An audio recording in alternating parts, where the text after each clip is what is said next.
Dexter Season 2 episode review video. Before I get into that, though, pretty important, if you aren't caught up to the point where I am, you're watching Dexter, or you're just not entirely sure, then you definitely need to take the initiative and pay attention to the episode's title, which of course I'll mention as well as put it in the description for you. If that happens to be the case, you're not caught up, it would be my recommendation that you don't watch this video any further to avoid any potential spoilers.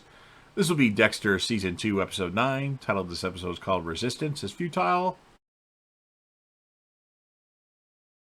And this will be my review, reaction, recap after just finishing watching the episode. It starts off with Dexter dragging Santos Jimenez's body through the station. And it turns out this is actually just him dreaming, as he fell asleep outside of Rita's place. Rita thanks Dexter for staying over and says it's okay that he hugged the kids. Well, the episode previously you said you didn't want him around at all, and now all of a sudden it's okay. Rita, make up your fucking mind. And Dexter actually apologizes to Rita for the whole Lila situation, as he says Lila is the worst thing that's ever happened to him. I'm not sure if that's the case, but whatever.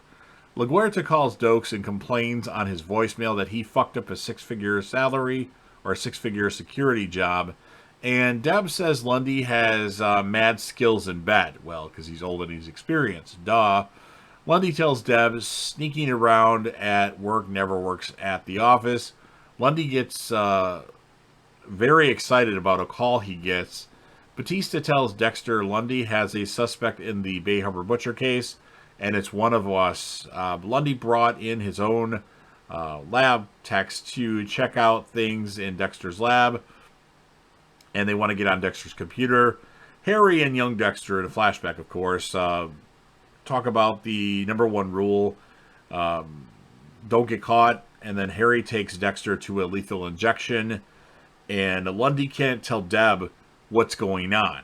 I don't know why, but he can't. He wants to keep everything secret. And honestly, she really doesn't want to know. That's what he tells Deb. Dokes goes to Haiti to see an old friend and wants him to analyze the blood slides. Dokes says that he'll bring over them by boat. Lila visits the station. She came to see Angel. Dexter, Batista, Lila, and Masuka go out drinking. Dexter goes because Lila said something about secrets pouring out of her that night, out of her mouth. And then Dexter goes to find his blood. He goes home and finds his blood slides missing. Ooh boy, those are his trophies. He should be really upset about that. Turning the page. The feds come to get Dexter at his house as Lundy wants to see him. Deb also gets called in, but Dexter gets an escort. I'm not really sure why Dexter gets the escort. The blood slides are actually on Lundy's desk. Lundy and Matthews are standing there. Lundy tells Dexter the suspect is James Dokes. They found the slides in the trunk of his car at the airport. They've been following Dexter around for his protection from Dokes. Him and Matthews, want Dexter to analyze all the slides, and Deb tells Dexter she didn't know. Dexter tells Deb to move out ASAP to stay out of harm's way in case Dokes comes after him.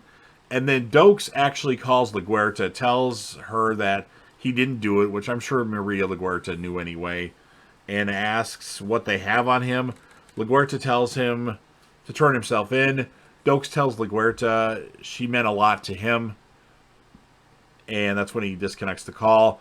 Dexter starts analyzing the slides. Dexter gets help from the lab nerds that Lundy had brought in, and now they're really nice to Dexter, where before they were kind of like annoyed with his presence. And then Soderquist is in the background, as always. Batista wants... Dexter leaves, and then we see Soderquist in the background. Dexter tells Batista, or I should say, Batista wants to talk with Dexter before he exit, and Dexter tells Batista that it's okay if Angel goes after Lila. Dexter says she's only doing that to get back at him, and Batista's like, that's fine. I haven't got anything since my wife left me, so any action is good action as far as I'm concerned. That's not exactly how he puts it, but that's my summary of it. LaGuerta tells Lundy that Dokes isn't your man. Lundy threatens LaGuerta to corporate, or I should say, Lundy threatens LaGuerta to cooperate, not corporate, or she'll lose her job. Rita calls Dexter and asks if he can come over, if it's over with Lila, I should say. And then Rita tells him she still has feelings for him.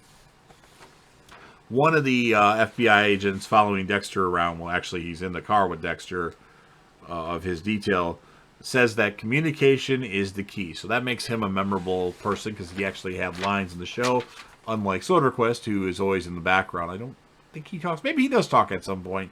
It's just hard to catch every little detail in these episodes. And then Dexter is on his way to get Jimenez. He gets to the cabin, and then Deb tells Huerta she's sleeping with Lundy. Everyone else hears as well. Sure, Soderquist heard somewhere in the background. As Dexter's trying to get rid of Jimenez's body, Doak shows up and says, "That's right, motherfucker. It's over."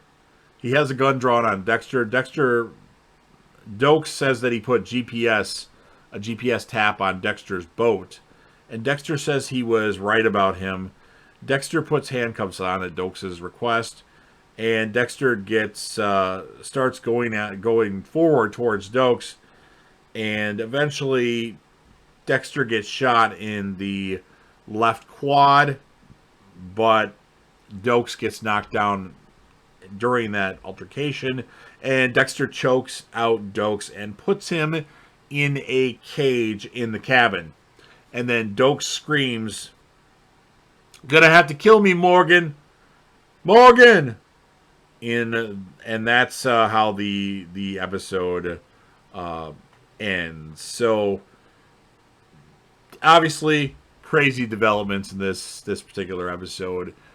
There is no bad in this episode, unless you want to count Doak's. As far as the score of the episode, I'm going to give it a 9.1 out of 10. And my character of this particular episode is going to be Doak's, as Doak's, he's really good as a sergeant, like way above expectations as a sergeant. So this is quite interesting. Obviously, I already know how it turns out, but this stuff is awesome. These middle episodes of season 2, ever since like the 3rd or 4th episode, 4, 5, 6, 7, 8, they're all really good. Now, in my opinion, the finale of this season isn't the best because it starts out with something that should have ended with something.